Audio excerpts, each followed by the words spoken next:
Casa do Caminho, a sua escola da Torá.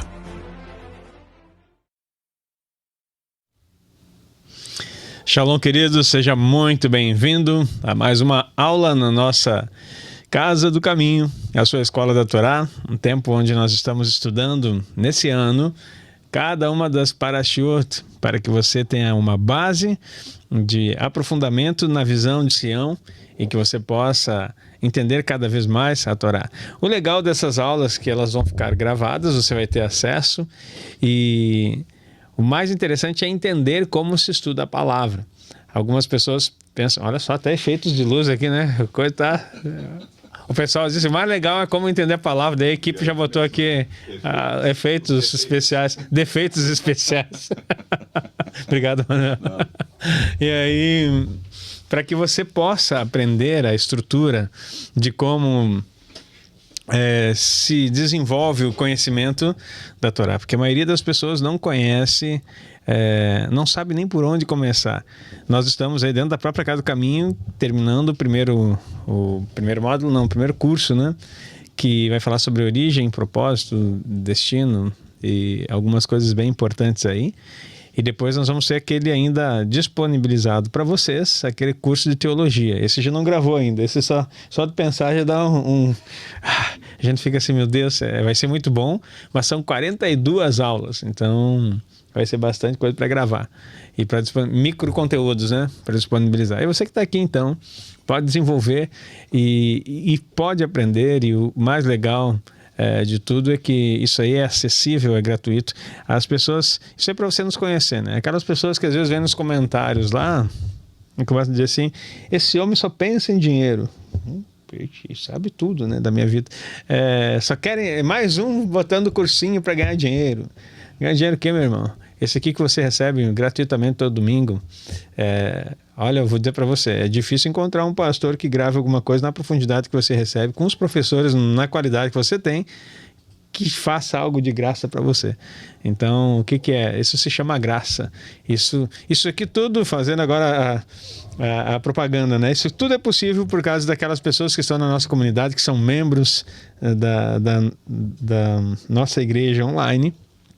Então a gente pode fazer por causa que eles abençoam vocês. Talvez você não seja nem da nossa igreja online e é abençoado por causa dos membros da nossa igreja. Também o que possibilita você de receber isso aqui também são os nossos alunos da Davar Academy. Tem alguém da Davar Academy também? Eles pagam para estudar e ainda abençoam sua vida para você aprender gratuitamente aqui. Então, quando você pensa, mas a Davar é um pouquinho mais pesado o valor ali, não é gratuito, já tem um valor mais, é que você não sabe, enquanto você está aprendendo lá, você está abençoando outras pessoas que estão começando aqui. Talvez você nem sabia. O que possibilita as pessoas de estudarem gratuitamente aqui no domingo é você que está na Davar.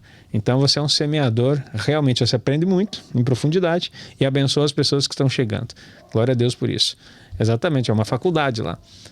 Então você que estuda, então não existe no pensamento judaico, não existe essa história de o negócio é bom para nós dois, eu e minha esposa, né? Não, o negócio é bom para quem vem e para quem está ministrando, e você sempre vai receber em abundância. Cria essa mentalidade, seja uma pessoa que faça de tzedakah, né? Eu estou pensando na palavra aqui, semeador, né? Semeador. E que você possa ser sempre assim. Vamos orar e vamos iniciar o nosso estudo de hoje. Pai, eu te louvo por essa manhã, pela vida dos meus irmãos, pela tua Santa Torá, que nos faz compreender as profundidades da tua revelação, por Yeshua HaMashiach, que é quem nos conduz em toda a verdade, pelo teu Espírito, que nos faz compreender todas as coisas, e que nessa manhã não seja diferente, nós sejamos ativados pelo teu poder. É a nossa oração, é o nosso pedido em nome de Yeshua. Amém e amém. Amém, queridos? Vamos lá então. Vamos estudar a Parashá dessa semana. É dupla nessa semana. Bênção para ler a Torá. Bendizer Adonai, que é bendito. Bendito é Adonai, que é bendito para todos sempre. Bendito és tu, Adonai, nosso Deus, Rei do Universo, que nos escolheu dentre todos os povos e nos outorgou sua Torá. Bendito és tu, Adonai, que nos outorga a Torá. Amém e amém. Aharei Mot e Kedushim. As porções Aharei Mot e Kedushim enfatizam vários mandamentos dados anteriormente na Torá, incluindo as prescrições para o Yom Kippur e aplicações práticas dos 10 mandamentos. Como vimos, a santidade não é isolamento, mas uma posição de influência através da obediência, refletindo a luz de Deus diante dos homens. Como vimos ontem, você não estava ontem no culto do Shabat?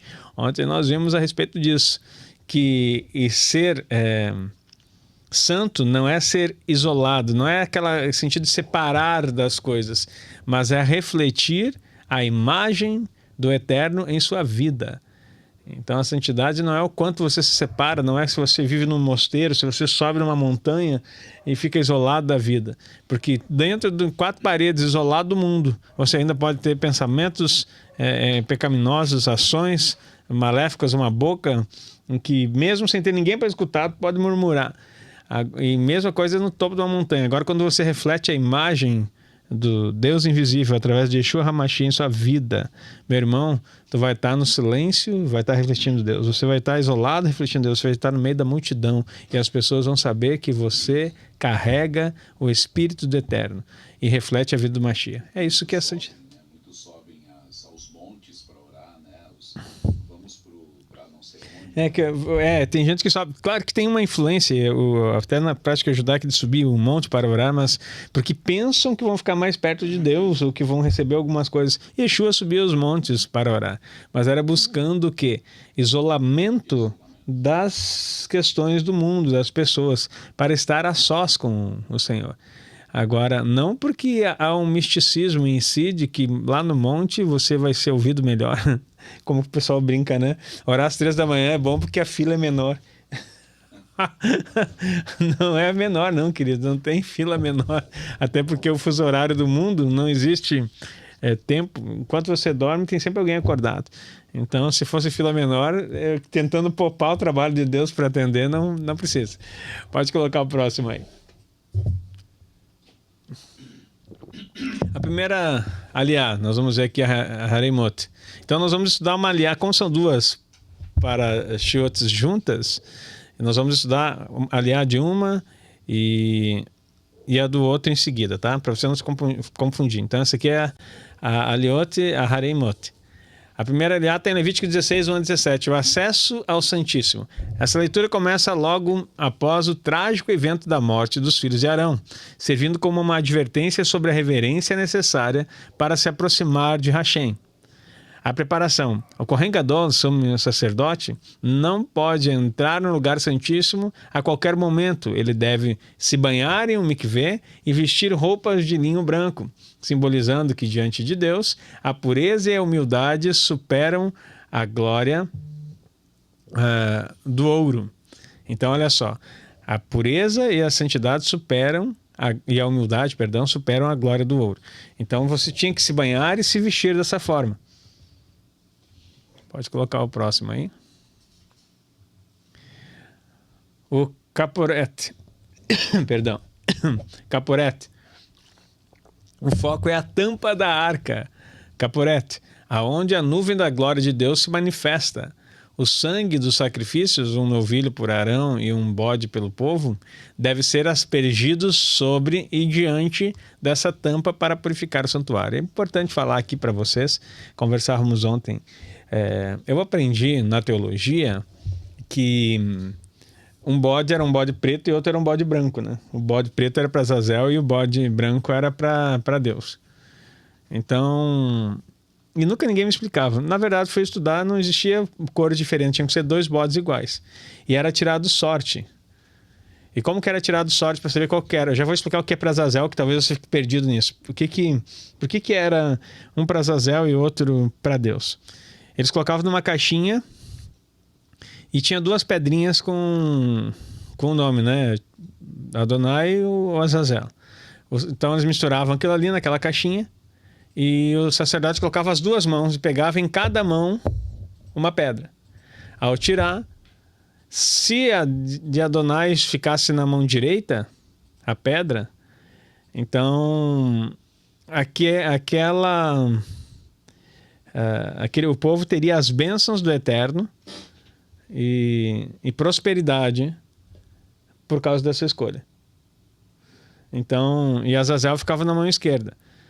E ao contrário também, se caísse na mão, o nome de Adonai caísse na mão esquerda, aí significaria que o povo seria abençoado, mas teria mais dificuldades naquele ano. Entender? Na mão direita, bênçãos e prosperidade de uma forma mais leve. Na mão esquerda, bênçãos e prosperidade, mas com mais dificuldade. Então tu já sabia como que ia ser o ano. Naquele momento em que tirava a pedrinha. Por que um bode era para Azazel? O Azazel, ele é confundido muitas vezes com a idolatria. E por que Deus faz um parâmetro tão parecido, numa linha tão tênue? Para mostrar que não se pode ter a idolatria. Você não pode cometer isso. As pessoas sacrificavam bodes nos montes e nos lugares para deuses estranhos, inclusive para Azazel. O bode para Azazel, ele era... O que acontecia lá? O que era para Adonai, depois do sorteio, estavam os dois bodes ali. O que era para Adonai era separado para ser sacrificado. E removido o sangue para botar no caparote, lá na caporete, em cima da tampa do propiciatório, que era a Arca da Aliança. Tá? Todo mundo entendeu isso? Então, o de Adonai era sacrificar e tirar do sangue para botar junto com o sangue. Isso era pelo povo. O bode era intercessão pelo povo todo. Tá? E depois tinha mais o sangue, que era o novilho, que era por Arão. E o bode era pelo povo. Até aqui todo mundo certo? Eu quero que vocês saiam sabendo isso aí para não ficar perdidos. Tá? Então o que acontecia? Estamos nos dois bodes ali. Foi escolhido Adonai separado, sacrificado e depois levado o sangue lá dentro do Santo dos Santos. Aí o de Azazel não era sacrificado. O de Azazel, o que acontecia? Arão colocava as mãos na cabeça. Olha aí os rudimentos da fé, para quem não entrou ainda na Davar Academy, empreender rudimentos da fé, falando sobre a imposição de mãos. Então o que colocava? Colocava a mão na cabeça do bode e o bode levava os pecados de todo o povo. Quer dizer que o bode, então... Daí as pessoas dizem, viu? Satanás é que levava o bode, levava os pecados do povo. Tem uma religião, inclusive, chamada cristã, que acredita nisso. Que Satanás levava os pecados do povo. E é cristã. Então, cuidado aí. Não é isso. O que está acontecendo?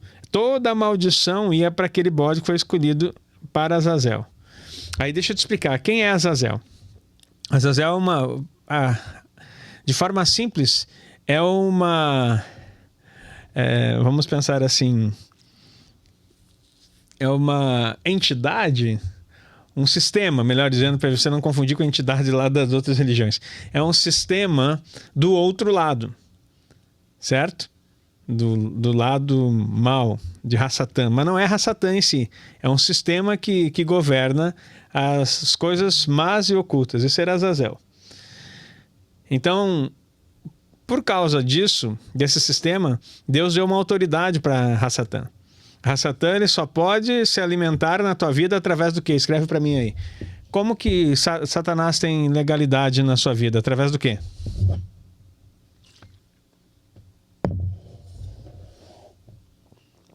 Yetzer Hará, transgressões, exatamente. A Yetzer Hará, transgressões, o pecado. Muito bom. Então, o que acontecia? Na hora que Arão botava a mão na cabeça, ele transferia os pecados. Foi uma ordem de Deus. Não pergunto por quê. Deus mandou fazer. Digamos assim, como que isso acontecia? Pergunta para Deus quando encontrar ele lá depois. Mas acontecia. Então, era transferido todo o pecado do povo naquele momento para o bode. Então, Azazel tinha autoridade de pegar quem? O bode com o pecado do povo. E ele era mandado para onde? Para o deserto. E esse bode ia caminhando. Alguns falam que era empurrado num precipício. Outros falam que, alguns rabinos, estudos ali, falam que ele ia indo e o seu fim era num precipício, mas ele vagava dias. Fazer transferência para o bode do pecado. Então assim, o pecado do povo ia agora para o bode. E esse era largado no deserto. O rabino falando, explicando isso no Midrash, diz assim... Coitado do bode, não, coitado do povo se não tivesse o bode mesmo. Deixa o bode lá, não tem dó do bode não. Então Deus mandou fazer, coitado de nós sem o bode, coitado de nós sem o Cordeiro de Deus que tira o pecado do mundo. E aí o que acontecia? Agora você vai entender o que está acontecendo. Esse bode então, ele era, eu até uso a expressão bode expiatório. Aí alguém colocou, ó, tipifica o bode expiatório. Por quê? Agora preste atenção. O Rabino, no Midrashim, falando assim, você quer entrar num terreno onde tem um cachorro muito bravo. Você precisa pegar alguma coisa lá. Então, o que você faz? Você prepara um osso e joga pro cachorro, longe. E o cachorro vai correr atrás e vai ficar se entretendo com o osso. Enquanto o cachorro está entretido com o osso, você entra lá no terreno e faz o que você precisa fazer e sai. O dia de Yom Kippur era como... Isso aqui é uma explicação, eu estou sintetizando. A história, como o Rabino contou lá no Midrashim, é muito mais emocionante. Eu estou só contando rápido aqui para você. Então, o que está acontecendo? O bode expiatório era como o osso para esse cachorro bravo. Porque ele só tem autorização de atacar o quê? O pecado, a transgressão, etc. Quando isso é transferido para o bode, toda a atenção do sistema de Azazel, aonde governa Hassatan e todos os seus demônios, corriam atrás do bode. Por isso que o dia de Yom Kippur é um dia onde Hassatan não tem autoridade de fazer nada. Ele não pode, o tribunal está aberto para você, porque ele está entretido com outra situação. Está entendendo aí? Isso aqui é ensino profundo bíblico. E aí esse bode ia para lá até que ele morresse. Por isso que ele não morria na hora. Ele ficava vagando.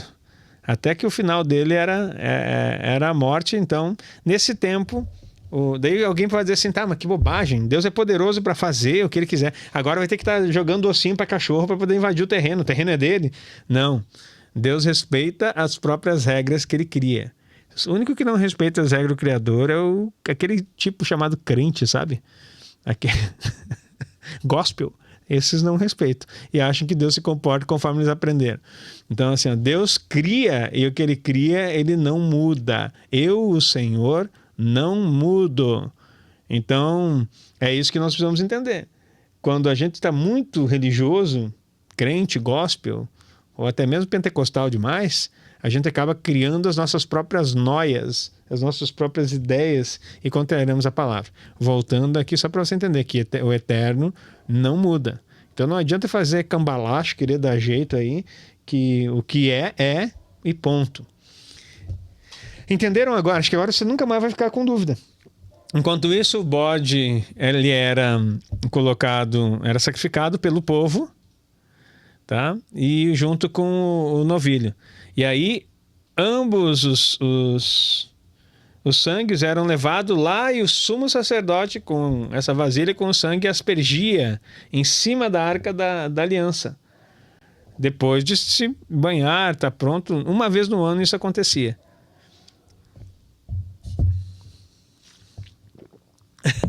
O Wagner, por isso também é chamado de cão gosta de osso. Fogo na cara do cão.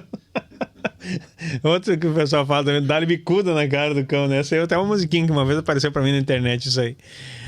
Boa observação, Wagner aí. Mas agora que você tem que gravar essa estrutura para não se perder mais. Então, era aspergido sobre e diante da tampa para purificar o santuário. Significado: essa aliança estabelece que o pecado cria uma barreira que só pode ser transposta pelo sangue e pela intercessão de um mediador escolhido. No caso, Arão representava quem? O sumo sacerdote, que é Yeshua, Mashiach.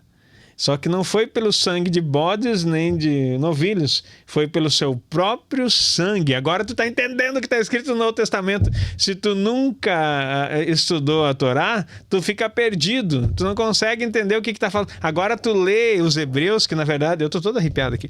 Tu lê os Hebreus, e tu está entendendo que eram os messiânicos e o que está sendo escrito, o que está explicando ali. É isso aí que ele está explicando. Mas continuamos aqui, senão eu me empolgo e fico pregando só no Maliá. A primeira aliá de Kedushim agora, Kedushim, que é a segunda paraxá que nós estudamos juntos, paralelo, que está unidos. A primeira aliá está em Levítico 19, 1 a 14. A santidade no trato com o próximo. Essa aliá estabelece o fundamento.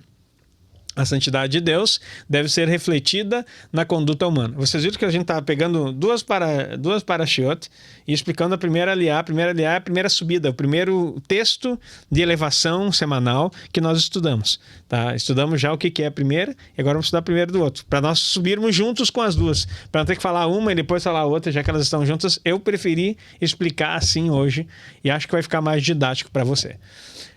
Então lá, a Hareimot, já aprendemos a santificação e como funciona a substituição. E agora vamos falar aqui sobre santidade, que é Kedushim, né? A santidade no trato com o próximo. Essa, aliás, estabelece o fundamento. A santidade de Deus deve ser refletida na conduta humana. Não adianta tu entrar lá e fazer todo o processo e depois no trato com o próximo, no dia a dia, não estabelecer essa santidade. A reverência e descanso, o mandamento de temer o pai e mãe é colocado lado a lado com a guarda do Shabat. Isso ensina que o respeito à autoridade terrena e o reconhecimento da soberania divina são os pilares de uma sociedade estável. Então, temer pai e mãe. Respeitar pai e mãe. Mas que o senhor não conhece meu pai foi um abusador. Tema e respeite.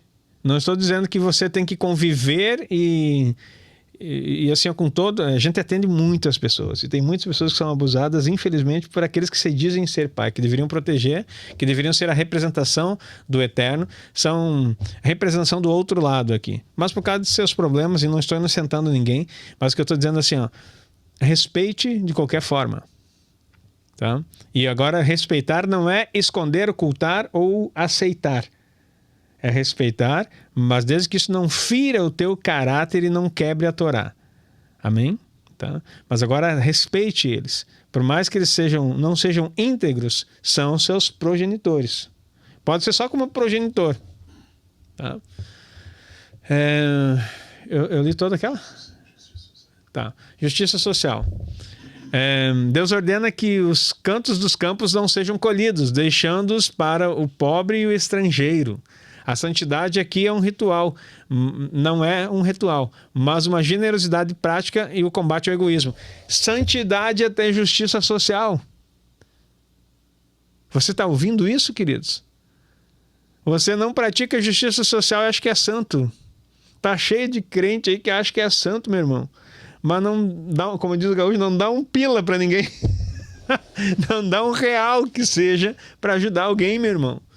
Então, assim, aqui tinha uma ordem, o pobre e o estrangeiro. É uma generosidade prática e combate ao egoísmo. Faça isso, é recompensador.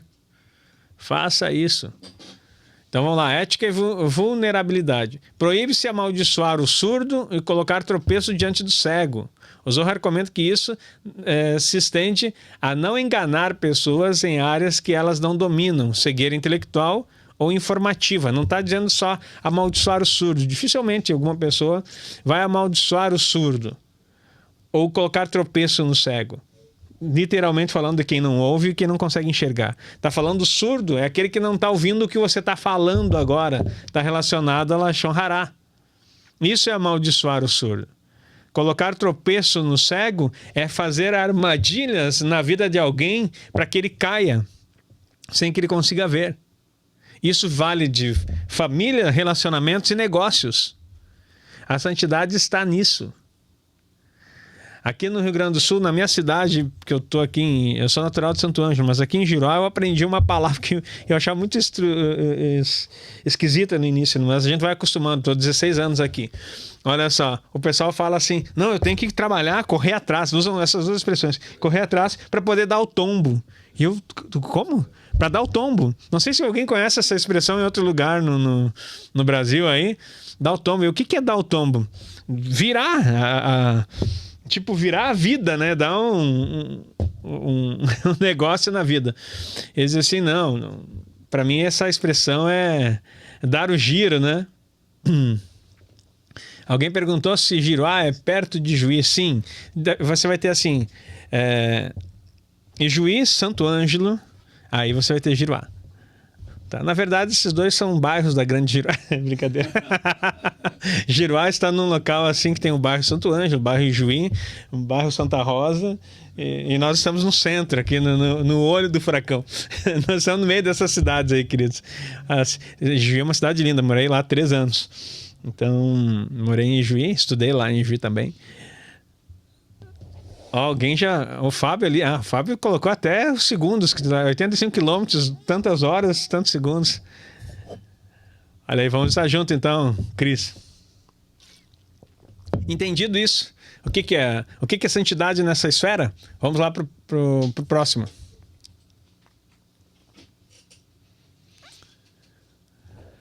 Agora a segunda aliá, ou aliote, né, no caso, porque a gente está falando duplas.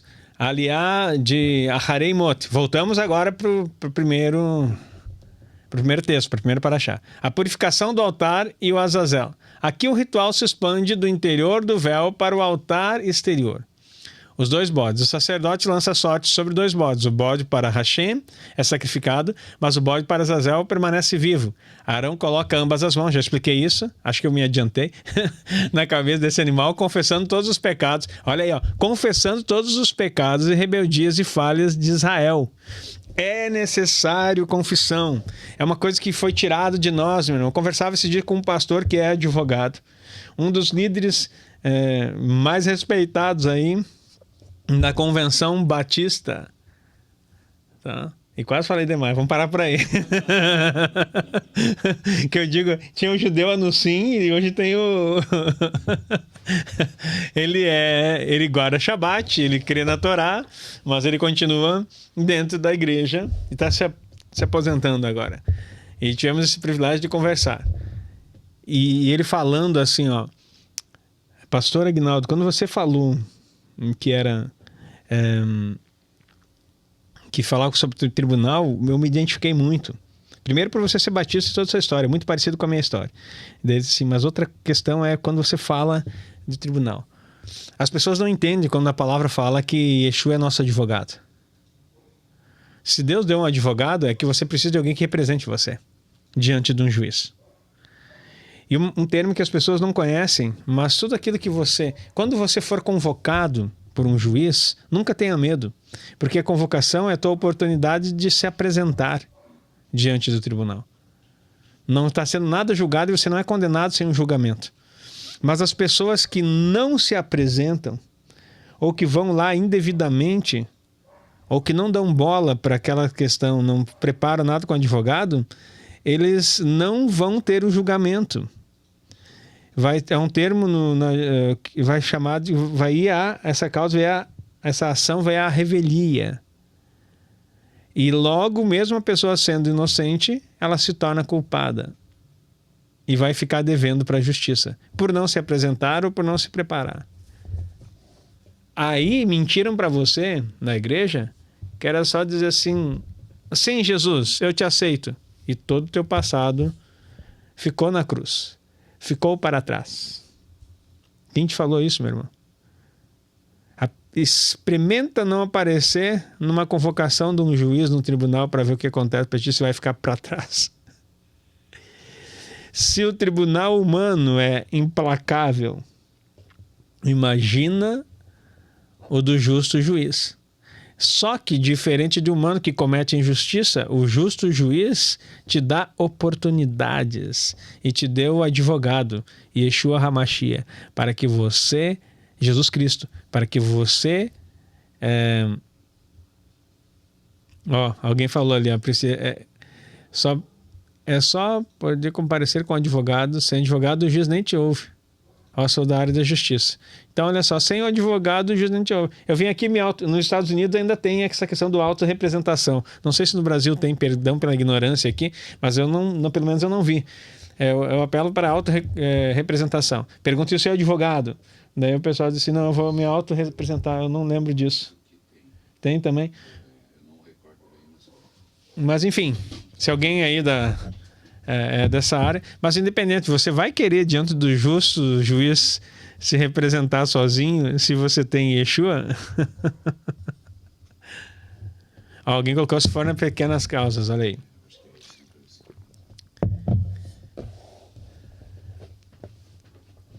Eu nem nas pequenas, se nas pequenas eu quero Yeshua, imagina nas grandes, meu irmão. Vai junto, leva sempre ele. Agora você está entendendo o que isso quer dizer. De confessar. Precisa confessar. Você precisa falar com o advogado, você precisa explicar toda essa situação. Em alguns casos sim. Eles colocaram aqui no pequenas nas causas, pode fazer, né? Juizados especiais civis, situações de juizado especial federal também, do trabalho também. Então depende de cada caso. Mas se o Eterno nos deu um justo, ele é o justo juiz, nos deu um advogado, vamos fazer uso dele. Mas a confissão nunca foi deixada. Aí tem um dos vídeos que até hoje o pessoal fica, acho que já tem mais de ano que eu postei lá, e o pessoal fica dizendo assim, que eu digo que você tem que fazer uma lista e lembrar de todo o nome das pessoas. Daí o maior comentário, não sei quantos mil comentários tem, pessoal assim, a prostituta não vai lembrar de todos. Eu disse assim, me dá pra perguntar, você é prostituta? Por que está falando isso? O que tem a ver com a vida alheia? A mania do crente, além de querer advogar pela vida de quem... Assim, ó, eu não estou falando de prostituta, eu estou falando de você. Mas a prostituta não vai lembrar. Eu disse assim, não é isso que eu estou dizendo. Você tem que colocar no... É claro que ninguém tem amnésia. E muitas pessoas... Eu estava falando sobre a questão do sexo ser um altar, né? Muitas pessoas que não... tem DNA envolvido, tem sangue envolvido, tem laço de alma envolvido. Se você não colocar, não confessar e não escrever o nome, você não pode resolver. Quando eu estou falando ali, o pessoal pensa que eu estou fazendo uma... Como é que o pessoal diz? Uma mandinga, né? Escreve num papelzinho, dá 7 pulinhos e joga no mar. Não é isso que eu estou falando. Eu estou falando, tu está escrevendo uma ação. Tu tem que lembrar, tu tem que saber, porque tu vai apresentar isso diante do justo juiz. Mas eu não lembro o nome de todos. Então coloca o que lembra. Para isso tem o Espírito, ele fará lembrar muitas coisas. Então, você coloca assim, Senhor, eu não lembro, mas teve uma pessoa assim, em tal lugar, em determinado momento.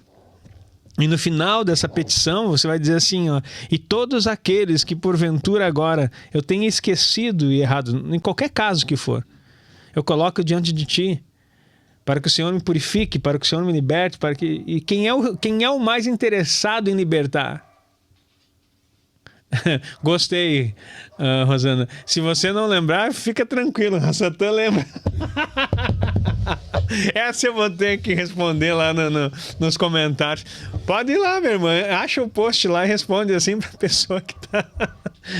Se não lembrar. Bem isso. Se você não lembrar, fechou com chave de ouro. Pode ficar tranquilo, a Satã não esquece. Tem registradinho e vai levar no tribunal e vai te derrubar. Então é bem complexo isso. Então aqui não é ter prazer, né? A gente tem que acabar com a ignorância, tá?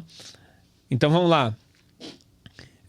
Arão coloca as ambas as mãos, confessando todos os pecados, rebeldias e falhas, pecados, rebeldias e falhas de Israel. Tem que confessar.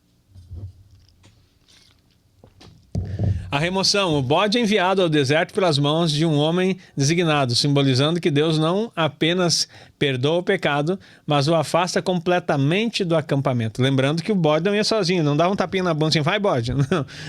Alguém pegava o bode e levava longe. E aí quando levava longe, soltava o bode, aí já estava longe do acampamento. Ele era tirado do meio do acampamento. Transição. Após o envio, Arão retorna e retira as vestes de linho e veste as suas roupas ricas, sinalizando que a expiação foi aceita e a alegria pode retornar. Vestes de alegria, vestes de honra. Agora tu está entendendo o poder das vestes e o simbolismo. Tem crente que até hoje só sabe vestir pano de saco, meu irmão. Só vive na lamúria. Se você não entender que é um período em que você se veste com roupa, e ali era linho, né? Com roupas diferentes para uma transição, após o ciclo dessa transição, você precisa mudar a sua vestimenta. Volta ali o slide só para eles lerem. Qual é que é a veste? Suas roupas ricas, finas, toda cravejada em ouro.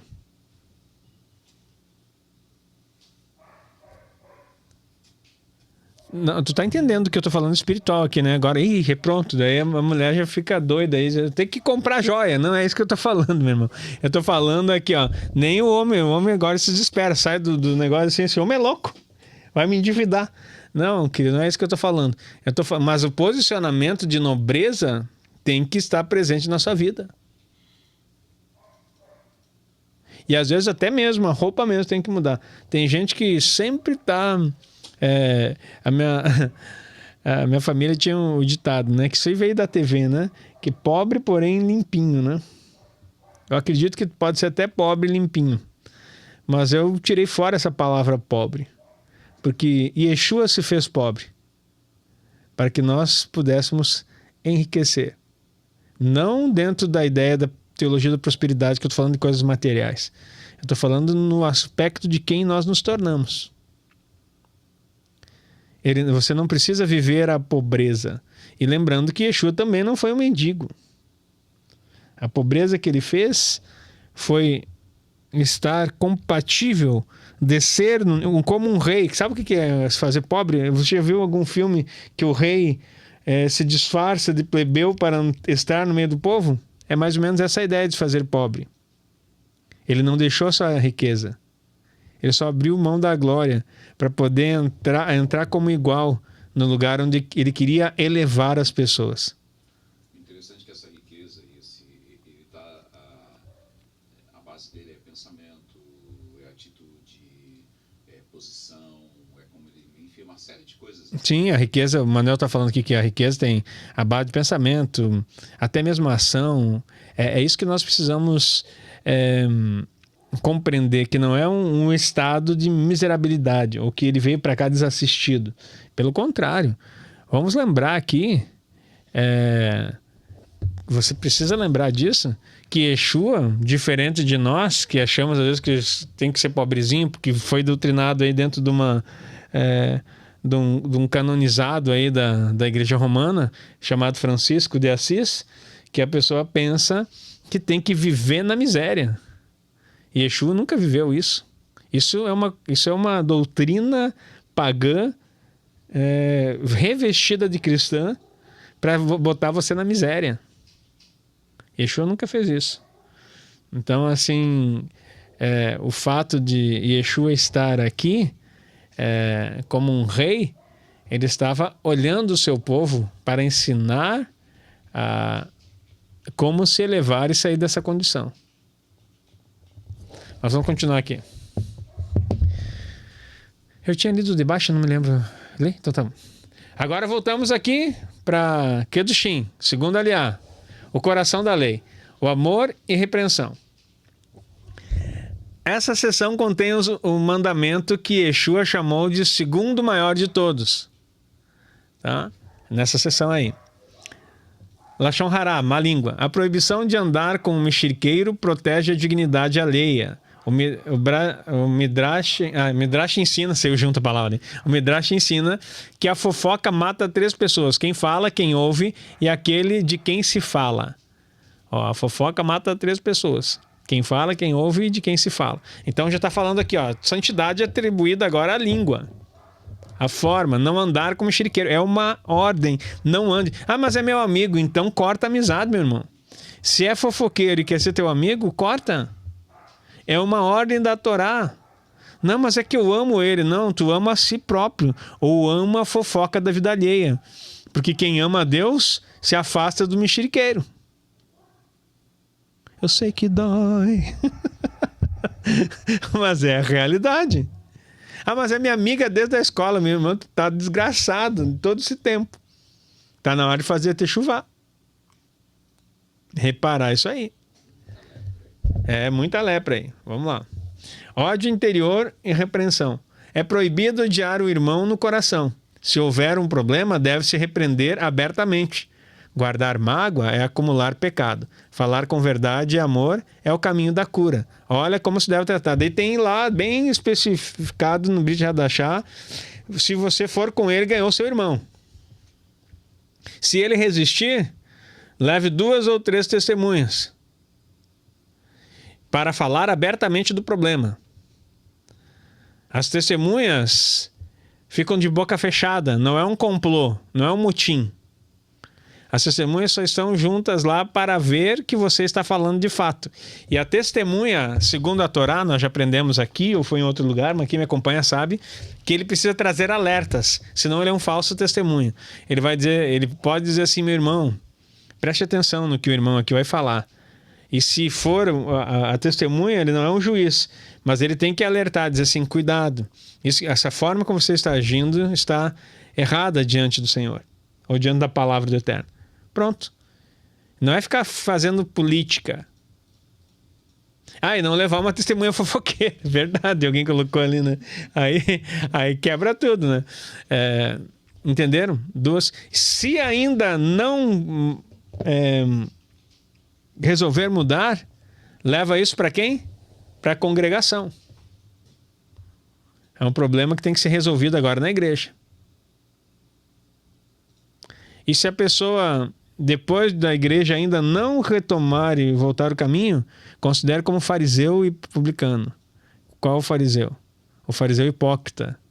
Aquele que não deve ser ouvido. Porque Yeshua e Paulo eram fariseu. Publicano é aquele que traía o seu povo. Cobrando juros abusivos para Roma. E sabe o que deve fazer? Se apartar dessa pessoa.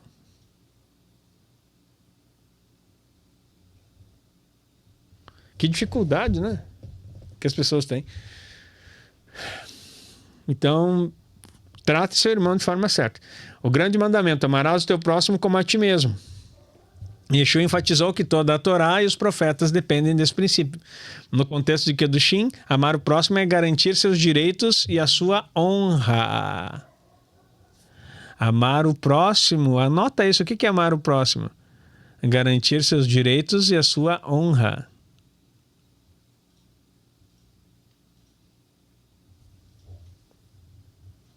E aí? Diz que ama? Mas está moendo a pessoa?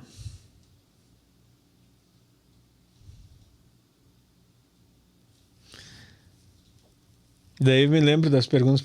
Quem é o meu próximo? Perguntaram para Yeshua. Vamos lá, para Haremot. Voltamos agora. Olha como as duas se conectam, por isso que elas são feitas juntas. Terceira aliá, o Estatuto Perpétuo de Yom Kippur. Essa sessão transforma o ritual em uma lei nacional eterna para todas as gerações. Afligir a alma. O 10º dia do 7º mês é designado como um dia de jejum e introspecção. O conceito de afligir a alma envolve abster-se de prazeres físicos para focar na reconciliação espiritual. Pode colocar o próximo. Tá. Antes de entrar aqui no Shabat, né?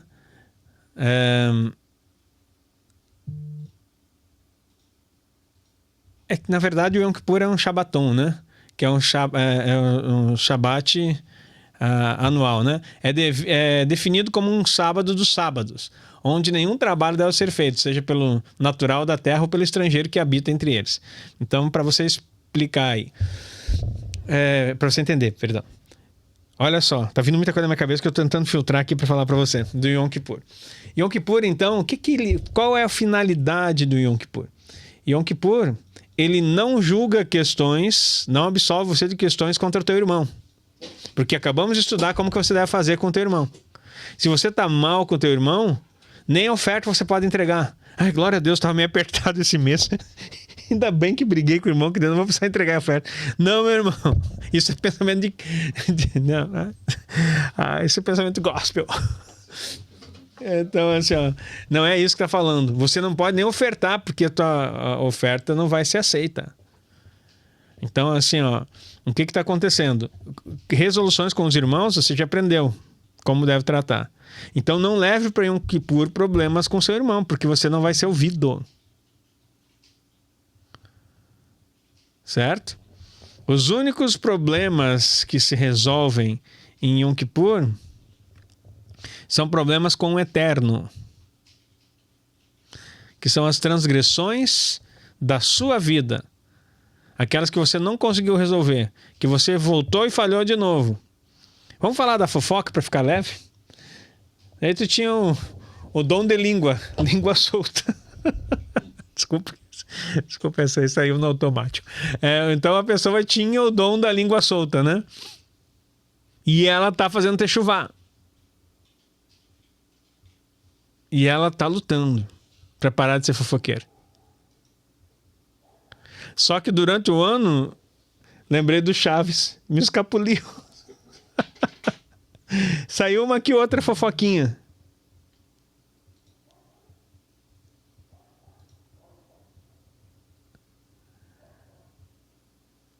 Como é que tu vai resolver isso, meu irmão? Yom Kippur. É você e Deus. Claro que essa aí já não dá, porque Lashon Hará, fofoca e Lashon Hará. O exemplo não ficou bom. Desfaz esse exemplo. É bom que para aprender a não ser fofoqueiro mesmo. Agora assim, ó. Vamos pensar lá. Tem que ser alguma coisa que não afete outra pessoa. Se afetar o próximo, tu tem que consertar e não vai pro tribunal no Yom Kippur. Então, vamos pensar outra coisa aí. Uma questão é que tudo que envolve o próximo, se pensar em roubo, envolve o próximo. Se pensar... Mas de dano direto, vamos deixar a fofoca mesmo, que vamos falar em dano direto. Você continua falando aí você vai lá e se concilia com... Porque fofoca também não tem como restaurar com o irmão, né? Não tem como fazer. Então tu vai ter que ir lá e dizer pro Eterno que você tentou, mas acabou falhando. Confessa isso. Muda isso. Yom Kippur tá aí para esse tempo. E o Yom Kippur, ele é tão sério, meus irmãos, que ele é um estatuto eterno. Tá, mas Yeshua não fez tudo por nós? Fez, mas aquilo que escapou do teu dia, ou que você fez e transgrediu sem nem saber. Ó, comer carne de porco, olha aí, muito obrigado, Lilian. Você comeu carne de porco. Tinha porco ali, você comeu, lembrou, cuspiu. Isso vai para Yom Kippur? Não. Você estava comendo ali, sabe que o pastel aconteceu essa semana. Minha filha, a gente foi numa padaria e a pessoa pediu, não era aqui, era em outra cidade. E ela pediu, por favor, eu não como porco, não tem nada de presunto. Não, isso aqui é só frango. Era canudinho aquele. A gente entrou no carro, daí a partir de quando... Pai, posso comer aqui? Eu tô com fome, ela disse. Nós estávamos voltando, estava a tarde inteira fazendo algumas coisas assim. Pode, filha, abre aí. Aí a gente já estava uns 300 metros do local. Quando ela mordeu, ela já largou assim no guardanapo. Pai, tem porco aqui. E eu disse assim, porque ela disse que ela só no cheiro, só no morder, na textura, ela disse, na textura eu já senti. E tinha presunto picado junto. E daí ela largou, e aí, eu disse assim, daí eu vi que ela ficou decepcionada, assim. E eu disse assim pra ela, não, filha, vamos fazer o seguinte, vamos voltar lá na padaria e tu vai trocar. Que não tem sentido comprar uma bandejinha de canudinho aí pra comer, e com porco. Daí foi lá, o pessoal foi bem atencioso, pediram desculpa, até queriam fazer novo, rechear para ela na hora, foram bem atenciosos, mas daí ela pegou outra coisa de frango mesmo, que deu bem perceptível, e deu para comer. O que isso está mostrando? É uma transgressão leve de impureza, sim, mas deixa eu te dizer, você foi num restaurante e não te contaram que o feijão foi feito com banho de porco. Mas nada a ver não. Eu gostei do exemplo aqui porque é uma coisa bem comum de acontecer. E daí tu vai dizer assim, tá, mas isso quer dizer que isso vai trazer problemas. Contei já para vocês, não sei se foi aqui, em algum momento contei, que não sei se meus pais estão aqui. Meu pai passou por uma enfermidade há pouco tempo, esse ano ainda, início do ano passado. E aí foram investigando, fizeram um monte de exame, de repente o médico pergunta para ele assim, diz assim, o senhor come carne de porco? E o médico não era judeu, não era cristão, era um médico. O senhor come carne de porco? E aí o meu pai disse assim, há 2 anos não mais, mas eu comi a vida inteira. Ele disse, não, 2 anos, ok. Mas o que tem aqui na sua vida é resultado de todo o tempo que comeu. Um outro médico aqui de Giruá, que é pediatra, falou assim, no outro momento com outra pessoa da igreja, ele disse, eu não como porco, não sou louco. Se as pessoas soubessem o que tem na carne de porco, jamais comeriam. Porco não é alimento. Médico falando, é crente? Não. É judeu? Não. É só estuda. Aí toda... Deixa eu falar umas coisas aqui para vocês que a gente tem que ser... Não é ser... Come porco, vai pro inferno. Mas estou aproveitando a deixa aqui. Você sabia que a aveia, ela foi inventada por causa de negócios parados no interior dos Estados Unidos? A aveia era comida para cavalo. E era a única coisa que estava dando no momento de crise. Aí eles fizeram uma copy bem feita, um vídeo bem organizado, e todo mundo começou a comer mingau de aveia na propaganda. Sabe por que serve a aveia? Desculpa o nutricionista que está aí, tá? Pessoal que estuda aí, mas se você estuda de fato, você sabe. Serve para quê? Para nada. Só para encher a barriga e tirar aquela sensação de fome. Mas de nutritivo, zero. É comida para cavalo. Desculpa, tu comeu mingau de aveia agora antes de vir para cá. Tá tudo bem, fica em paz, continua comendo, não vai te fazer mal. Mas isso é documentado, isso é histórico, irmãos. Não é o Aguinaldo inventando aqui. Eu não tenho que contar historinha para você. Tá? Mas a aveia não tem o que pôr, né? Mas o que eu tô dizendo assim, ó, aquilo que a gente desconhece, que afetou a nossa alma, nós temos Yom Kippur para chegar diante do Eterno e pedir. Para que seja retificado. Todo mundo entendeu aí? Só que Yom Kippur também não pode ser feito de qualquer jeito. Sabe quem não pode fazer Yom Kippur? O idólatra.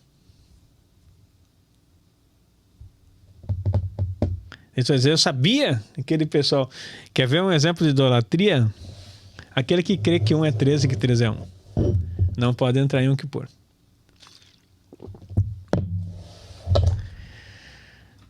Tem severas restrições. Isso aqui é coisa para dar vara. Não vou falar aqui para você. Então, até eu estava conversando com o pastor Jair. Como é que nós vamos fazer Yom Kippur esse ano? Não sei, mas não vou fazer nada na internet.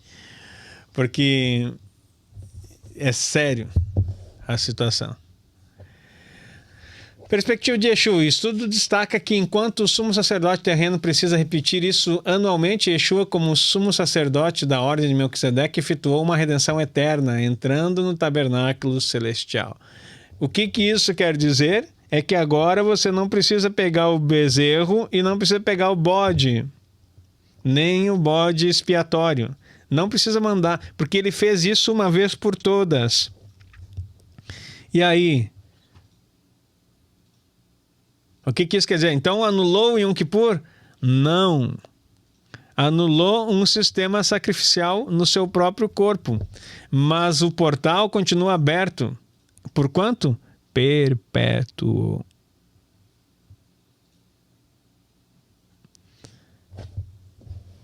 Então no dia de Yom Kippur você aflige sua alma para quê? Para dizer, Senhor, em nome de Yeshua, tudo aquilo que eu fiz de errado, que eu fiz sem saber, purifica a minha vida para esse novo ciclo.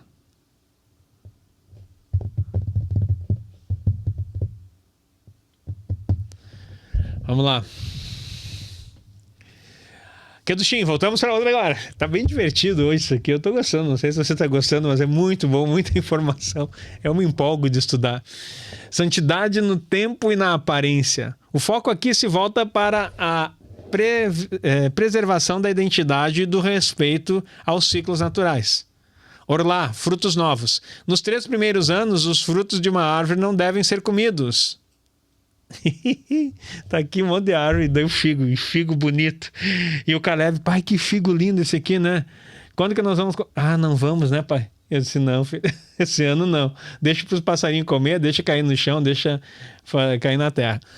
Não devem ser comidos. No 4º ano são consagrados. Só quem pode comer é para o sacerdote. Aí o Caleb já fica feliz, graças a Deus que é sacerdote. No 4º ano não podemos comer, né, pai? Parece piada, isso aqui é sério, queridos. Isso ensina a paciência e a gratidão, reconhecendo que tudo pertence ao Criador antes de pertencer ao homem. Olha que ensino profundo. Aqui é o 2º ano do maracujá. Karina falou ali, né? E maracujá é bom, né? Deixa cair, minha irmã. Deixa cair. Deixa cair tudo, deixa murchar no pé. Deixa. Faz parte. O Caleb tá sendo forte, né? Ai, ai. Pode ir lá. Então, olha o princípio. Pode ir pro próximo. Distinção cultural. Proibições sobre cortes de cabelo, rituais e tatuagens visam distanciar Israel das práticas do culto aos mortos comuns nas nações pagãs. Até cortes de cabelo. Existem alguns cortes de cabelo aí que são em homenagem aos mortos, né? O corpo é um templo que deve refletir a glória de Deus, não as modas da idolatria.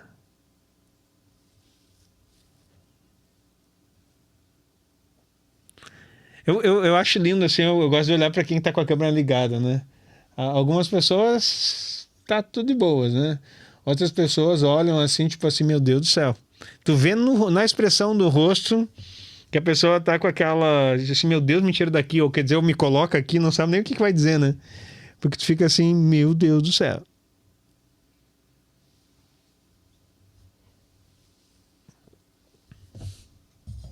Vamos lá. Aqui embaixo, né? Respeito aos anciãos. A ordem de se levantar diante do idoso liga a sabedoria da idade ao temor a Deus. Então tem o respeito. A Torá te ensina a respeitar o mais velho, o ancião.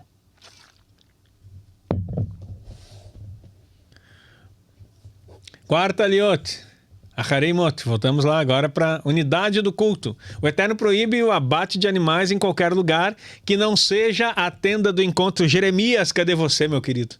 Eu e o pastor Jair olhamos isso aqui assim, tá aqui o que o Jeremias falou. Porque o pastor Jair teve uma revelação lá no culto, né? Cadê ele aí? Ali, ó, já vê. Ei, que cenário bonito, e tu tá bonitão, hein? Eita glória. Ah, desculpa, tá, né? Recife, eu tenho que conviver com essas paisagens assim, né? Daí ele sai de casa, tá com os pés na praia, né? Mas é que nem aqui em Giroá, aqui tu sai de casa, tá com os pés no potreiro, nos bois, é lindo. Lindo, que glória, deu lavoura. A gente sai aqui, se abraça numa árvore de butiá, não dá porque tem espinho, né? Tá aí, cada um com a sua beleza natural.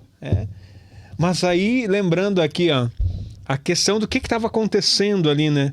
Que o pastor Jair disse que aquela água que foi jogada lá no sacrifício de Elias, lá com os profetas de Baal, eu preguei um monte de coisa, já vários pastores falam que era o sacrifício, era água, porque estava em seco e tal. Não, era um mikvê, era lavar, era uma purificação, era um ato de purificação, porque nenhum sacrifício poderia ser feito fora da terra de Israel e do templo ou do tabernáculo. Tá aqui, ó. O Eterno proíbe o abate de animais em qualquer lugar que não seja a tenda do encontro. E como que ele faz um sacrifício lá naquele monte? Ele faz todo um ritual e ordenado pelo Eterno para mostrar que há Deus em Israel. Que profundo isso, meu irmão. Então tá aí o lugar. Não podia fazer fora. Então, para ele fazer lá, ele teve que fazer um mikvê, ele teve que lavar o lugar. Lista dos alimentos, eu não entendi a pergunta, Marta. Como o senhor falou sobre os alimentos, ele queria uma lista de alimentos, mas não tem, é só olhar Levíticos. Levíticos 11, né? 11 são os alimentos e Levítico 23 são as festas que devem ser guardadas. Combate à idolatria. Naquela época, tem livros nossos aí também que eu falo sobre alimentação. Sobre Saúde original. Tem 3, Altar da Mesa, tem acho que uns 3, 4 livros aí que a gente fala sobre alimentação. Naquela época era comum oferecer sacrifícios nos campos aos shedins, demônios ou deuses pagãos. Ao exigir que todo abate ocorra no tabernáculo, Hashem garante que o coração do povo esteja voltado apenas para ele. Responsabilidade. O sangue de um animal abatido fora das regras é contado como sangue derramado, homicídio ritual, enfatizando que a vida animal pertence ao Criador. Isso você também não sabia. Não faça cara que sabia porque não sabia. Olha aí. Um abate fora do lugar é contado como derramamento de sangue. Tu não tem o que apresentar no... Não, eu estou bem crente, faz tempo. Dá uma olhadinha na tua vida para ver se não tem alguma coisa para trazer para o Yom Kippur esse ano. Que essa aí é forte. Ó. Fora das regras é contado como sangue derramado, homicídio ritual. Por que Deus ensinou como você deve abater? Porque fora do jeito que ele ensinou, é como se estivesse assassinando o bicho. Meu Deus, mano, tá doido isso aqui. Então, não só orem, mas faça aí tua tzedakah, né? E você já tem pessoas aí, temos a igreja, uma coisa que a gente tem que entender assim, é sobre idoneidade, né? Eu não preciso provar nada para ninguém, mas a minha vida está diante do eterno. Agora, quem já esteve aqui e pisou na nossa terrinha, nossos 5 hectares ali, viu que bênção é o nosso lugar. E naquele lugar, em nome de Yeshua, nós vamos ter um abatedor de animal kosher. Nós vamos ter, meus irmãos, fazer conforme o Eterno mandou. Fazer conforme o sangue não será derramado inutilmente. Ore por nós. Contribua conosco. Deseje isso. Para que a gente faça conforme as ordens do Eterno. Quarta aliá. Está ali sempre aparecendo o endereço para você, né? Estrangeiro e a honestidade no comércio. Olha aí. A santidade transborda para o mercado e para a colhida. A santidade também vai para o mercado, como você faz seus negócios e como você acolhe pessoas. O ger estrangeiro, o ger, né? Não ger. O ger estrangeiro deve ser amado como a si mesmo. Lembrando que Israel foi estrangeiro no Egito. A santidade bíblica é inclusiva e exige empatia com os desamparados. Então tem que amar o estrangeiro. O único que tem direito de comer dos dízimos, além dos sacerdotes e dos levitas, é o estrangeiro. Como assim comer? Ser sustentado pela igreja? Não. Ser ajudado no momento em que ele precisa. A cabeça brasileira, infelizmente, eu não estou falando mal, amo ser brasileiro, meu irmão, mas o que eu digo assim, a nossa cultura, infelizmente, por desvios doutrinários, né, ou culturais enxertados aí, faz com que a pessoa sempre crie vínculo de dependência. Às vezes olham a igreja como um cabide de emprego, olham uma prefeitura como um cabide de emprego. A pessoa quer estar lá, disputa para estar no lugar, quando está não faz mais nada, cruza o braço e fica só naquela, como diz no sul aqui, me pula às 6 horas, né? Não vê a hora de chegar às 18 horas para ir embora. E não faz nada. Isso é uma cultura maligna que tem no nosso país. Porque na cultura de Israel, o que é? Ser acudido é uma semente plantada. Eu vou gerar fruto e vou abastecer muito mais. Você está me ajudando hoje, você está plantando uma semente. Daqui um dia vira árvore, vai dar fruto. E depois não é dívida de gratidão, mas é a ação de tzedakah. Isso é uma cultura chamada... agora é o lugar lá que o pessoal começa as coisas, que fugiu a palavra. Kibbutz. Uma cultura de kibbutz. Eu chego em Israel, não sei a língua, sou descendente, quero inserir na cultura. O kibbutz é um sistema parecido com aqui no Brasil, só que no Brasil não é tão bom assim, como um cooperativismo. Eu entro para o kibbutz, eu ganho casa, eu ganho horta e eu ganho as instruções. Então o básico eu sei fazer. Eu produzo minha comida, eu ajudo a cuidar da comunidade do kibbutz, onde está todo mundo ali dentro. E eu vou estudando, vou aprendendo a língua, vou aprendendo tecnologia, vou fazendo, e o kibbutz me sustenta. Quando eu me formo, quando eu vou para uma universidade, eu me formo, eu gero um empreendimento. Com o meu empreendimento, com a renda do empreendimento que eu tenho, eu continuo sustentando o kibbutz, para que mais pessoas possam fazer a mesma coisa que eu fiz.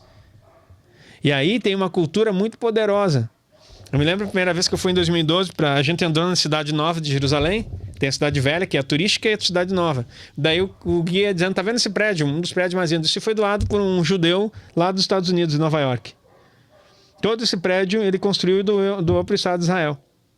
Uma coisa assim, linda, meus irmãos. E o que ele ganha com isso? Nada. Tzedakah. Tá, mas ele não ganha nem um aluguelzinho, um lugar nobre? Não. Ele ganha o quê? Ele ganha o estado dele, mostrando força. as pessoas empreendendo. E era um prédio de negócios. Aqui no Brasil, meu irmão, não temos essa cultura. Se eu não ganhar, se eu não lucrar nas custas de alguém, eu estou fora do princípio de lei de Gerson. Um jogador de futebol, né, que foi inventado, isso tu estuda até em história. Qual foi a lei de Gerson? É importante se dar bem em tudo. Não é importante se dar bem em tudo. O importante é mudar nossa cultura e deixar Yeshua entrar na nossa vida e nós sermos pessoas que transbordam na vida dos outros. E transbordar não é dar dinheiro para as pessoas. Transbordar é dar a oportunidade de elas serem transformadas com conhecimento, com entendimento, com muito trabalho. Tu quer ser um abençoador? Abra uma empresa. Mas não vale a pena porque no Brasil é o jeito que tá, metade do teu lucro tá indo pro governo e coisa e tal. E não tô defendendo, queridos. A gente sabe que tá horrível mesmo. Mas vem cá. Por onde tu acha que o Eterno quer te abençoar? Pelo ilícito ou pelo legal? Não sei se você vai lembrar de uma cena onde Yeshua pega uma moeda e pergunta de quem é essa esfinge? Ou essa cara aqui? E a multidão gritou de César. Então dai a César o que é de César. E a Deus o que é de Deus. Enquanto você der a Deus o que é de Deus, meu irmão.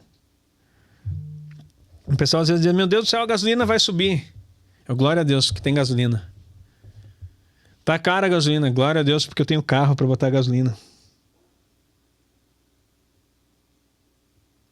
Sabe por quê? Porque se sobe a condição, se sobe a dificuldade, Deus prospera os seus para viverem em qualquer circunstância. Ou você crê ou você não crê. Mas não é sentado esperando que um anjo venha trazer o baúzinho do tesouro, né? É com trabalho, é com estratégia, é com visão, é com oração, é com cumprimento de Torá. A gasolina subiu? Tá horrível? Tá. Muitas pessoas... o senhor disse que o senhor ganha bem. Não, tu não sabe quanto eu ganho?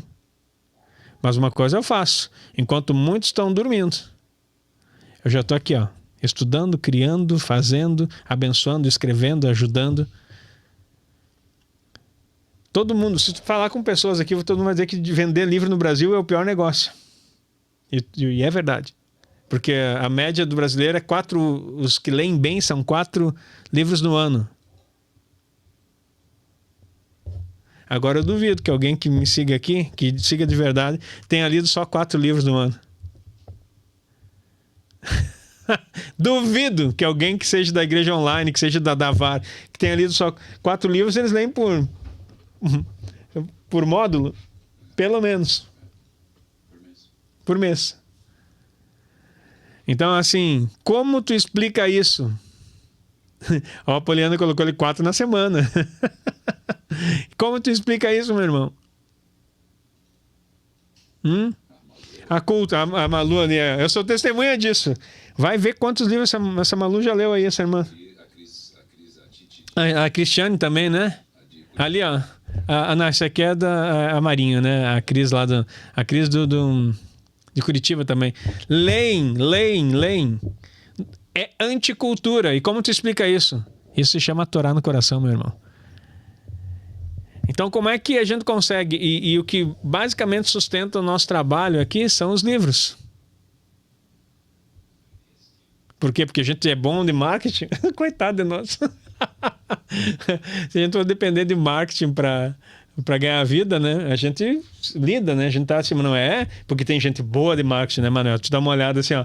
Tem gente que vende para nós, tu já tá assistindo o negócio, já tá querendo comprar. Bom em persuasão. Não, sabe o que se chama isso? Se chama Deus. Porque Ele faz você prosperar dentro do teu propósito. Se você estiver no seu propósito seguindo o Torá, meu irmão, se prepare, Porque Deus não interessa se vai subir a gasolina, se vai subir o arroz, se vai subir o que vai subir, não interessa. Nós estamos aqui falando sobre aliot, subida. Pode saber que tu não fica para baixo quando você segue os preceitos eternos, porque tudo que pode subir até preço, mas você está subindo espiritualmente e Deus está trazendo provisão na sua casa. Não pela teologia da prosperidade, o quanto você vai dar para receber mais. Não, é porque Ele é fiel àqueles que são fiéis a Ele. Pode saber, o negócio que Deus vai abrir na tua mão não vai ser para você ficar mendigando, é para que você governe sobre as coisas e a provisão venha, parnassá, que é o sustento, kesef, que é o dinheiro, venha sobre tua mão para que você possa glorificar o nome dele. E vocês vão ver, aí quando você tiver o dinheiro, você vai fazer boas obras e as pessoas vão glorificar ao Pai pela sua vida.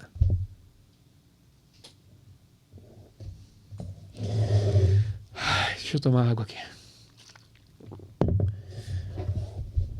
Vamos ver, pesos e medidas. Balanças e medidas justas são mandamentos de santidade. Enganar no peso é uma profanação do nome de Deus. Hilul Hashem. Pois sugere que Deus não vê as transações escondidas do comércio. Então, balança justa não está falando só do peso, de fazer algo. É fazer negócios ilícitos, fazer coisas injustas, não ilícitos, injustas. Pagar o que não se deve para quem deveria receber. Tem um princípio da Torá, por exemplo, que você não pode deixar de pagar a pessoa. Se ela trabalhou hoje, não diga para pagar amanhã se você tem o dinheiro agora. Não peça prazo de 30 dias se você pode fazer à vista. A não ser que seja uma estratégia financeira e a empresa já te dá. Mas, digamos, a pessoa está esperando receber, porque prestou o serviço e diz assim, tu podia parcelar para mim, né, em 2, 3 vezes. E a pessoa está em necessidade e ela precisa do dinheiro para o seu sustento. Você tem o dinheiro, não faça estratégia financeira à custa do suor dos outros. Você se torna um vampiro, você está bebendo sangue alheio. Deus prospera o trabalho da sua mão. Feliz será e tudo irá bem. Não o trabalho que você explora da mão do outro.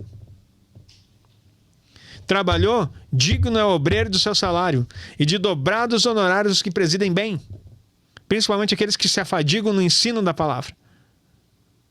Há um contexto espiritual religioso, sim, mas o princípio é o mesmo.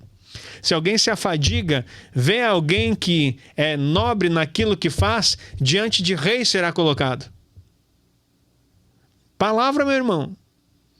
É que o pessoal está acostumado a fazer nas coxas. Perdão pela expressão, isso não é uma expressão indecente. Aqui no sul se fala muito fazer nas coxas. Sabe de onde surgiu isso? Aqui a telha de barro que era feita coberta das casas das missões jesuíticas, ela era uma telha côncava, que era feita na coxa da mulher. A mulher pegava o barro e moldava na sua própria coxa. Imagina a tua coxa aí, e daí tu organizava ali. Aí, quando uma pessoa não vencia, às vezes uma mulher era mais coxuda que a outra. E daí, na hora de montar a casa, elas não separavam certinho o local e não dava certo, não encaixava e dava goteira. Aí, o que o pessoal dizia? Fez nas coxas. Quer dizer que foi um trabalho que não foi selecionado e organizado. Aí surgiu a expressão de feito nas coxas.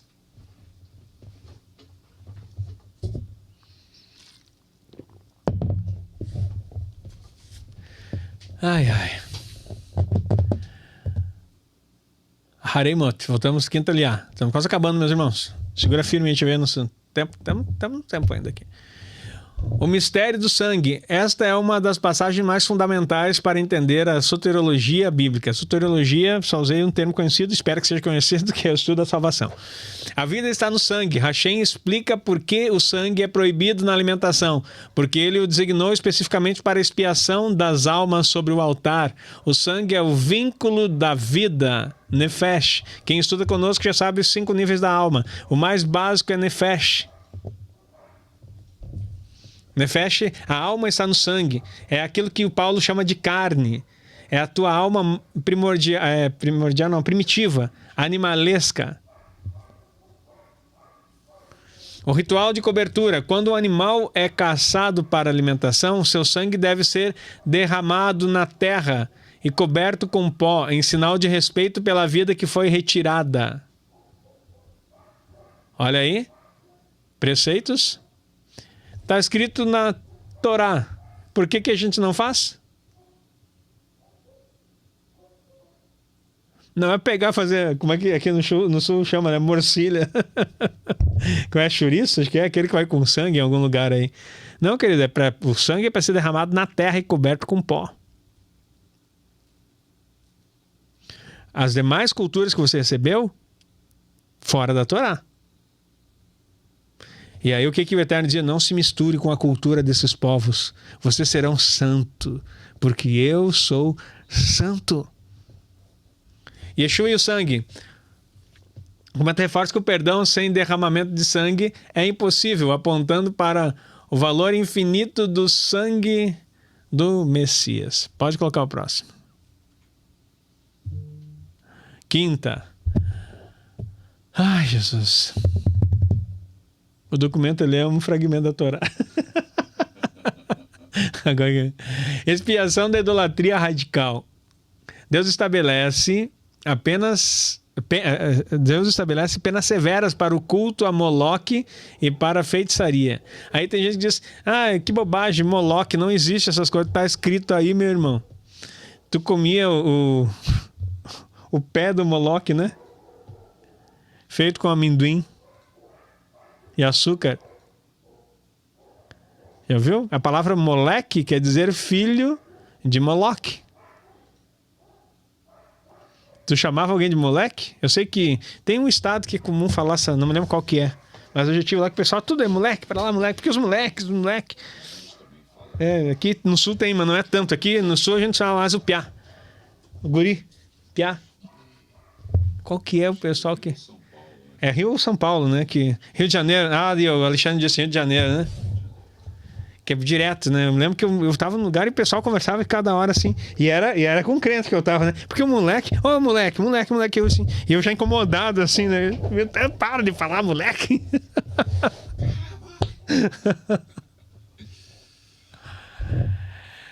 Então, moleque é filho de Moloque. Tá. Proteção da vida. Entregar filhos a Moloque era o ápice da crueldade pagã. Hashem declara que o povo deve apedrejar tal transgressor, pois ele contamina o santuário e profana o nome santo.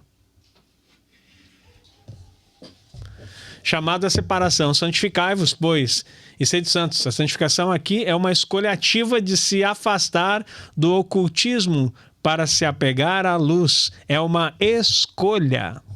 Pode ir o próximo. Sexta aliá, a Hareimot, o caminho da vida. A introdução às leis da moralidade estabelece uma separação cultural clara.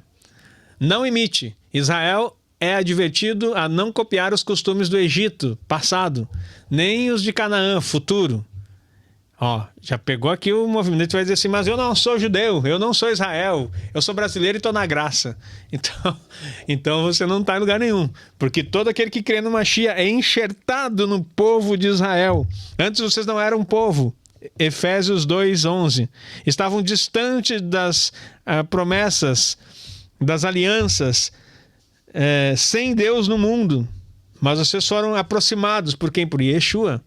Romanos 11, vocês foram enxertados na oliveira. Então, nós somos. Então, o Egito é o passado. Que a gente sai lá, a gente está no período aqui de contagem de homens, saindo do Egito. Passamos já por Pessa, Matzot, para ajudar você que está chegando aqui, Páscoa, pães ázimos, primícias, e ainda estamos agora na contagem de Homer. Todo um processo para libertar nesse ciclo, nesse ano, o nosso passado. E também não é para pegar o que é do futuro. O que é o futuro? O que está acontecendo agora? Como é que está a cultura atual? E o que está por vir? É para você aderir isso na sua vida? Não. A identidade de Israel deve ser moldada exclusivamente pela palavra de Deus. É pela Torá. Promessa de vida. O homem que os cumprir viverá por eles. Os mandamentos não são um peso, mas o oxigênio espiritual que mantém a nação viva e conectada à fonte da santidade. Meu irmão, cada aliota se dá um livro. Guarda dos estatutos e penas morais. Esta aliá, estamos agora no Kedushim, a sexta.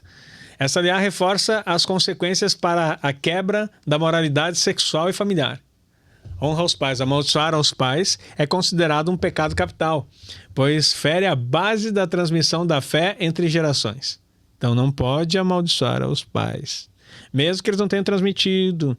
É que aqui a Torá ela foi gerada num povo que deveria temer a Torá. Erraram, falharam, sim, mas sempre teve como base. Nós que viemos de uma cultura que não tinha Torá, é mais fácil que os pais sejam transgressores, mas não muda. É sempre a oportunidade de ter chuva. Mas independente do que for, você não pode amaldiçoar seus pais. Limites sexuais. Repetem-se as penas para o adultério e o incesto. A santidade exige que o desejo humano seja canalizado dentro dos limites estabelecidos por Deus para proteger a santidade da família. Então tem limites estabelecidos por Deus.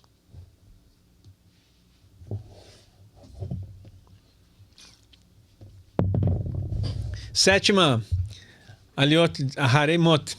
Estamos finalizando já, queridos.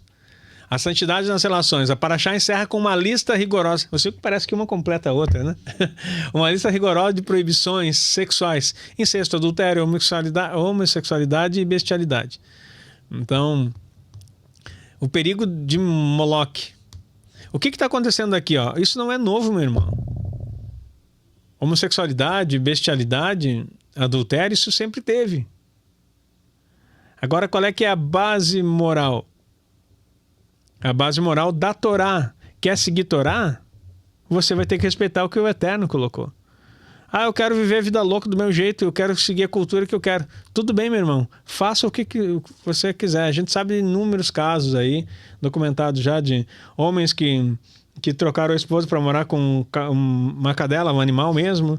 Mulheres que largaram o marido por causa de um cachorro. Parece brincadeira. Um que se apaixonou, casou com uma égua. E eu tô falando do bicho, tá? Não é... Isso aí tem documentado em vários lugares. Então cada um... E não é de hoje, queridos. Não é de hoje. Cada um vive a vida como bem entende. As pessoas dizem que o que importa é ser feliz. Se tu se sente feliz com uma pessoa do mesmo sexo, seja feliz. Mas agora não vai conseguir viver a felicidade do Eterno segundo a Torá. Cada um faça as suas escolhas. E o grande detalhe, assim, que às vezes eu vejo que até o cristianismo erra, às vezes, é querer tolir os desejos das pessoas e querer mudá-las. Isso eu considero como um erro. Por quê? Você consegue mudar? Primeiro, você já mudou os teus hábitos. Tem gente que não consegue parar de fazer fofoca. Tu acha que tu vai, pela tua pregação, mudar a vida de uma pessoa que está decidida a transgredir? Não, mas a palavra de Yeshua tem poder. Então viva o poder da palavra na sua vida e seja luz diante dos homens. Por que Pedro passava e a cura curava? A sombra curava? Por que Paulo, seu talite, era levado e as pessoas eram curadas? Porque quando a santidade de Adonai impregna você, aonde você estiver, aonde você te tocar, até mesmo a roupa vai manifestar. Agora, se você é meia boca, meu irmão, tu pode ficar falando, evangelizando, mas como é que acontece algumas coisas? Eu digo assim, Deus tem seus meios e seus propósitos. Quando não tem como usar, quando não tem um servo disposto a usar, ele usa a mula. E se o povo não falar, as pedras clamarão. Ele é Deus. Então, às vezes, é uma arrogância você achar que o mundo vai mudar por causa da minha fala. Não, o mundo só muda se eu mudar o meu mundo. Você é um microcosmos do Eterno. Muda aqui primeiro. Então, tá cheio de gente querendo... Olha, nem vou falar mais nada. Vamos seguir aqui. O perigo de Moloque. No meio das leis sexuais, há a proibição de entregar filhos ao fogo de Moloque, mostrando que a perversão sexual e a crueldade contra a vida caminham juntos. A terra que vomita. Hachem adverte que a terra tem uma sensibilidade espiritual. Práticas imorais poluem a terra a tal ponto que ela expulsa seus habitantes. Israel deve guardar a pureza da terra através da castidade e da fidelidade familiar. A terra expulsar os seus moradores. Queridos,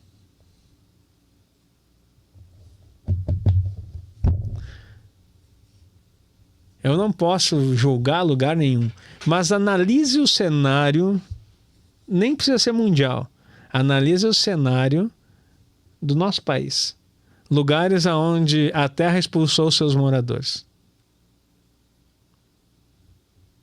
Tem gaúcho aí presente? É tão interessante que o teu pecado, ele não atinge só você. Ele atinge a sua casa, a sua roupa, né? Ou seja, o seu local, a sua cidade.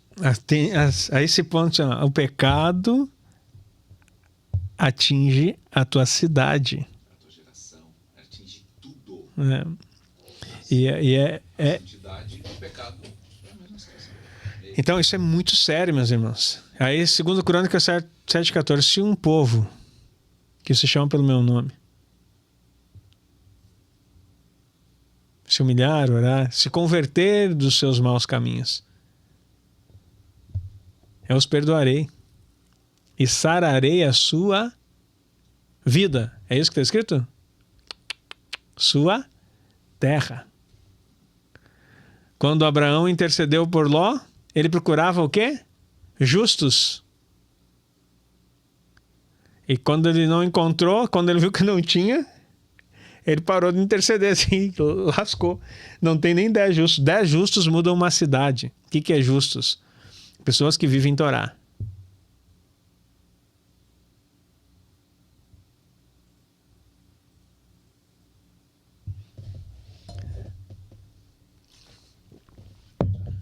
Catástrofes que acontecem naturais, elas não acontecem simplesmente. Eu não posso falar que eu sou gaúcho, meu irmão. E desculpa, assim, eu já estive no Brasil todo, eu estava olhando esse dia, falta acho que 2 ou 3 estados que eu não conheço ainda do Brasil.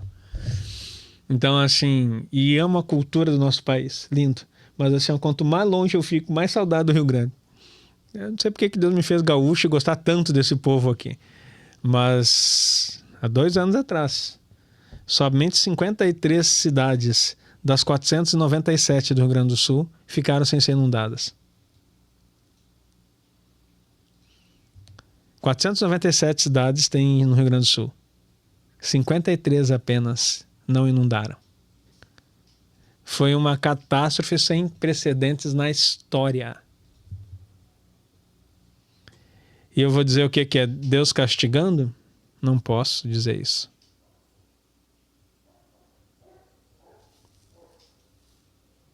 Não posso julgar. Mas uma coisa eu sei.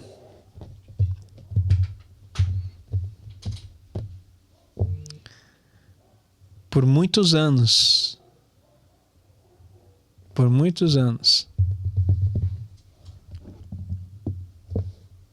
o Rio Grande do Sul ficou conhecido como cemitério de pastores. E de profetas.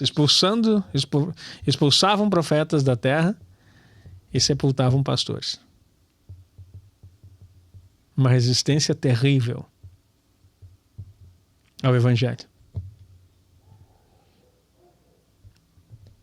Não estou falando mal de ninguém. Agora, só olhando, eu estou falando do meu Rio Grande, como um gaúcho que ama essa terra. Agora analise o seu estado, como é que está a situação. Antes da gente fazer qualquer tipo de pensamento. Vamos lá, continua. E só o final aqui para você ver. Ó.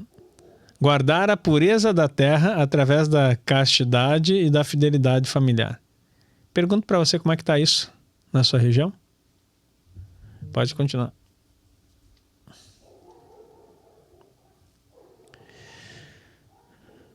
Tá, pode ir próximo, vamos ver. Sim.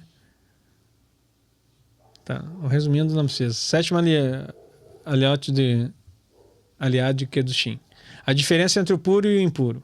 A conclusão da porção reafirma a eleição de Israel para o propósito específico, separação alimentar. Deus faz um paralelo entre a separação entre animais limpos e imundos e a separação entre Israel e as nações. O que colocamos para dentro do corpo alimenta... acho que faltou um pedacinho, mas pode passar o próximo ali.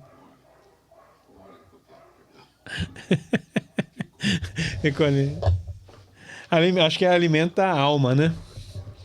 Povo de propriedade exclusiva. A finalidade da Torá é fazer Israel um povo separado, Kadosh, para que o mundo possa ver através da sua vida ética e ritual quem é o verdadeiro Deus.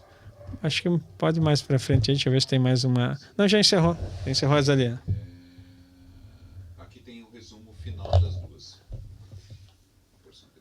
A porção Kedushim é considerada por muitos sábios como o coração da Torá, pois contém a essência do código de santidade. Olha aí que interessante.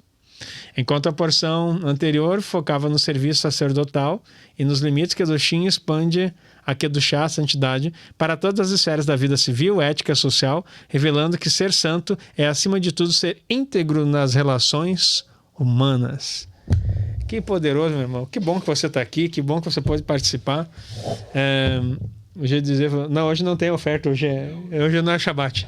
Então fica em paz, não precisa ofertar, mas se quiser fazer oferta, é contigo, né? Você já sabe por onde faz. Quero terminar aqui com... Eu já ia dizer, vamos para o nosso momento de oferta. Muito bom estar com vocês nesse tempo. Deixa eu abençoar a sua vida, agradecendo ao Eterno aqui mais uma vez. Vou dar a bênção sacerdotal para que você receba do Senhor toda a direção e todo o cumprimento dessa palavra, e que ela seja guardada no seu coração. Multiplique sempre essa palavra, esteja sempre conosco por aqui para ser um abençoador também. Yevrechecha Adonai vishmerecha, Yair Adonai panavelecha vihuneká, Issa Adonai panavelecha viasen lecha shalom. O Eterno te abençoará e te protegerá, o Eterno fará resplandecer o seu rosto sobre ti e será misericordioso contigo. O Eterno colocará o seu rosto sobre ti e te dará a paz. Amém. Amém. Obrigado pelo seu tempo.